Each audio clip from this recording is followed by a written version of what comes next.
Yes, mga sis, ito po ang ating ngayon. Lulutuin ang pork ribs nilaga. Ito na po sis, nilaga ko na ang ating pork ribs. Okay na po siya. Ayan. Yes po mga sis, ito po ang ating mga gulay. May young corn.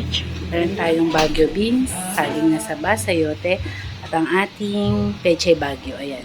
Mga sis, nabili ko po yan ng 135 pesos. May carrots and broccoli din po yan.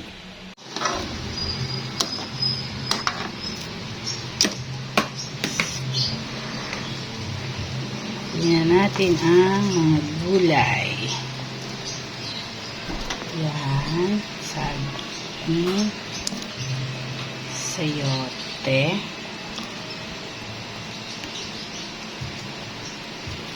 Yan po. Lagay na natin ang young corn. Tsaka ang ating Baguio beans. Ayan mga sis. Tapos, takpan po muna natin ulit. Yes. Ayan po. Pwede na natin ilagay ang tawag dito?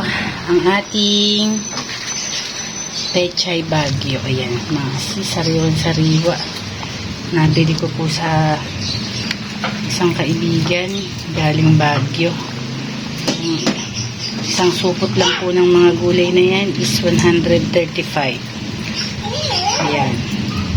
Saging lang ang dinagdag ko. Pero may kasama pong carrots yan. Tsaka sayote. Ayan kasama. Sariwa mga siso. Sarap. Gulay lang. Tapos konting kanin. Tapos laman. Okay na. Sariwang-sariwa ang ating pechay Baguio. Ayan, takpan muna natin mga sis. Para, okay. Ayan, sagay na natin ang ating magic sarap. Sama sa shape po.